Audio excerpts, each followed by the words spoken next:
Welcome back, guys, to AI on Crypto. Today, we're going to make a video about Pixels Online and the upcoming Chapter 2. The team just had a very important AMA today discussing many things, and we're going to look at that here on this video today. Pixels Online is the #1 gaming ecosystem on the blockchain right now, and we've just learned from today's AMA that the official Chapter 2 rollout is coming June 17th. That is about 3 weeks away from today. And one of the reasons I'm so bullish on the Pixels Online ecosystem is because of the founder, Luke, and his economic mind. Now, today, what we're going to look at regarding the AMA is his discussion on the token distribution model and the tokenomics of the Pixels token going forward, and what you have to do as a player to maximize your earning potential, as well as having the most enjoyable experience possible when all of these new Chapter 2 features are rolled out. So we're going to watch the AMA, or clips of it at least, at 1.5 speed so that we can get through it quickly and we can discuss the relevant stuff that has come out of the AMA today for Pixels Online. So get ready, strap in. We're going to check out this AMA right now.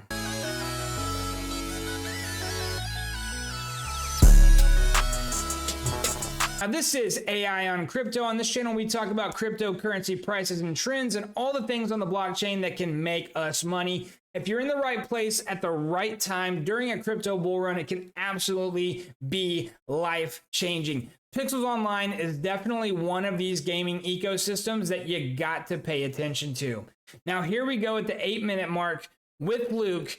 We're going to get his take on token distribution during Chapter 2 and what he's looking to do to make it a more fair and balanced ecosystem.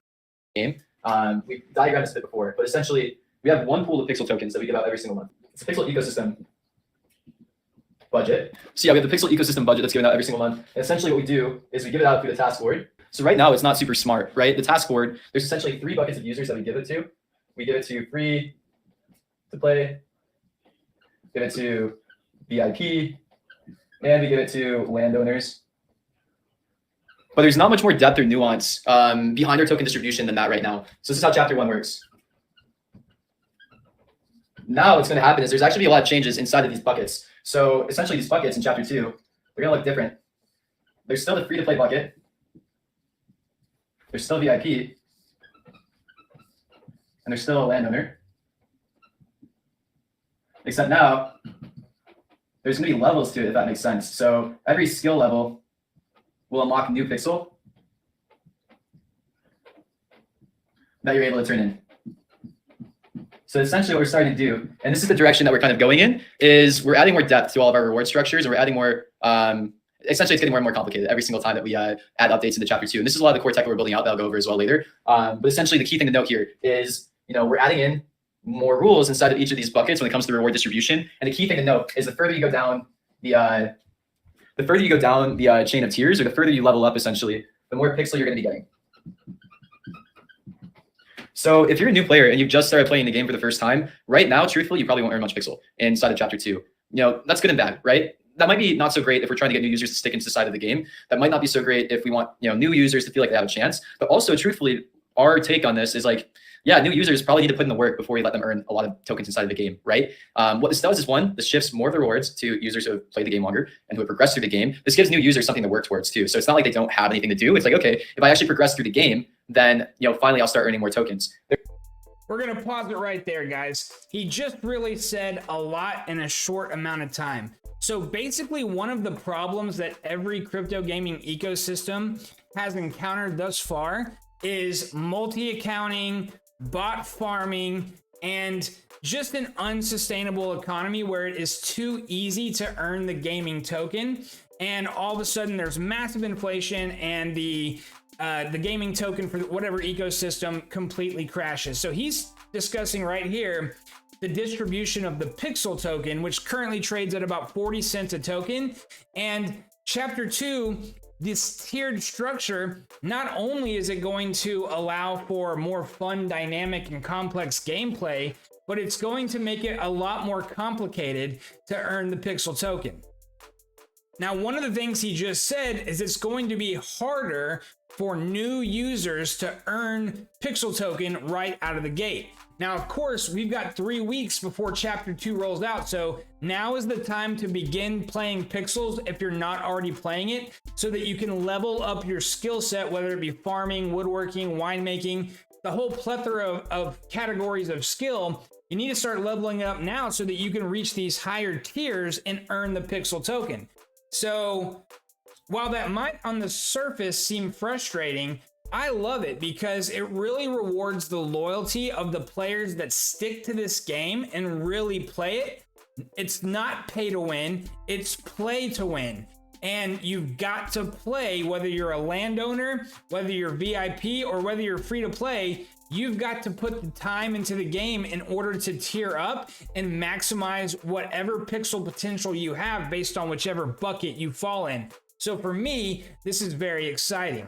Now, one of the things that's going to also be rolled out in Chapter 2 is spec and land upgrades. So currently there's 5,000 actual Pixels land NFTs, the floor price of which is 1.37 Ethereum. It's about $5,000 to actually get a Pixels land NFT, but anybody can get a spec for very little money. I don't know exactly what the cost is right now, but we're talking $10, $20. I'm not sure. Very, very affordable to get a spec.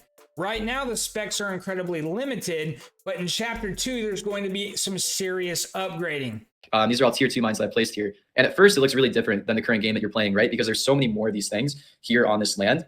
And it's kind of upsetting to some people at the very beginning. But once you start to understand the tier system, once you start to understand that we're basically slowly increasing the content you get by levels, and the more levels that you get, the more valuable each of these tiers are. First come into the game when you start playing Chapter 2, it's going to be slightly strange because you actually will have a lot more access to resources that you didn't used to have access to before. Like, for example, here's my land that I built out where I have a lot of mines, except if you notice, I have a lot of tier 2 mines here. The tier 2 mines are actually still quite expensive. I only have a few tier 3 mines. I only have 2 tier 4 mines. So it changes as you progress through, right? Like these things, these tier 4 mines, the larger ones that we have here right now, they're not super easy to get. It takes a long time. And so this is something to look forward to. This is going to be time-based. People that have put in the time to level up their account to actually take advantage of these higher tiered structures. This is going to be not only very exciting, but also very fun as we have more activities to pursue as a player.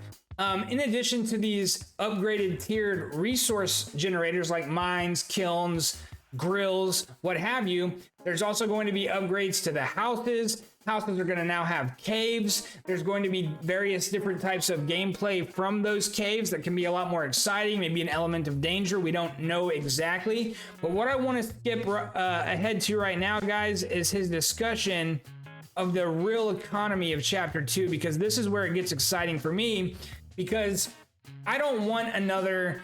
I don't want to put a lot of time into another gaming ecosystem that's just going to crash and burn and will basically fizzle out during the next bear market after the bull cycle erupts, which is coming in the next 1 to 2 years. So let's take a look at his economic vision real quick for Pixels Online Chapter 2. there's tokens we give and tokens we collect. And I guess there's tokens sold. So really what our job is we want to get as many tokens as we can from you guys, from the ones that we give, right? Because the end goal of what we're trying to do is we're trying to grow the size of each of these pools. So Web3 is interesting because we actually have different end goals than a traditional company. Instead of trying to maximize profits like a company where really what that is like individual value capture. So if we were a company, right, our only focus would be just on growing this pool, the tokens that we collect, right? Now in Web3, it's interesting because we're actually aligned in a different way than inside of Web2, where we want to grow the whole ecosystem. We want to grow every single part of the ecosystem. So it's tokens hold, tokens held, all of this. In Web2, you're focused on like a very narrow portion of value capture. Like Web2 companies are trying to maximize value capture. Here, we're trying to maximize ecosystem. So it's a little different with what our goals are. And I think the easiest way to explain this is it's the difference between maybe like a country, how it's valued, versus how a company is valued, right? So a country, how it's valued is this term called GDP, right? Gross domestic product. And basically what that is, it's a measure of all of the consumption inside of an ecosystem or an economy. Like in economics, the equation is y equals C plus I plus G plus NX. I hope I got that right. It's been a little bit. That'd be really embarrassing if I didn't. But yeah, so this is the equation for GDP. Now, if we were to talk about the analogy or something that's analogous to like company value capture inside of Web 2, you would basically just be looking at the G. So here's what all this means. GDP equals consumption plus investment plus government plus net exports. But essentially, if you were to do the same thing about, if we were to make the analogy between the Web 3 and a Web 2 company, tax revenue would be like a really good analogy to like what a Web 2 value capture system looks like. Now for us, we care about the whole pie. Like we care about everything going on in the ecosystem. So it's a different set of priorities. So essentially, the end goal of what we're trying to do is we want to give out tokens. We want to give you guys more reasons to use them. Every single time that you guys use tokens inside the ecosystem, what this does for us is this gives out more tokens that we can give out. So basically, this is the really big point, guys, because what he just said is very important. We want to give out less coins than are actually put back into the game.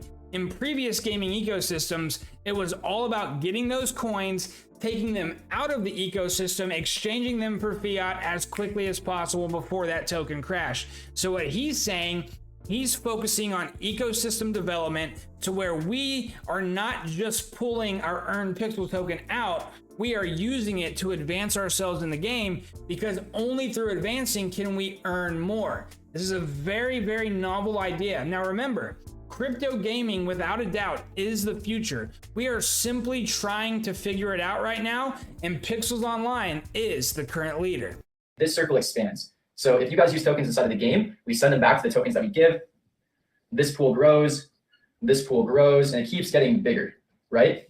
And every single time that these pools get bigger, the ecosystem or the economy grows too. So essentially what we're trying to do is we're just trying to keep growing. We just want to keep growing the ecosystem. So for this all to work, ecosystem revenue does matter, because what ecosystem revenue does for us is it allows us to continue user acquisition and allows us to increase both pools. So that's why it's funny, because I'm talking to you guys about monetization a lot lately, and I don't feel weird about it because it's a different aligned metric than what a traditional Web2 gaming company would be going after, right? Like with Web2 gaming companies, really what they're just trying to do is they're trying to get as much money out of you as possible so they can basically make returns to shareholders. That's not what we're trying to do. That's not the focus here. The focus here is ecosystem growth, which we all partake in.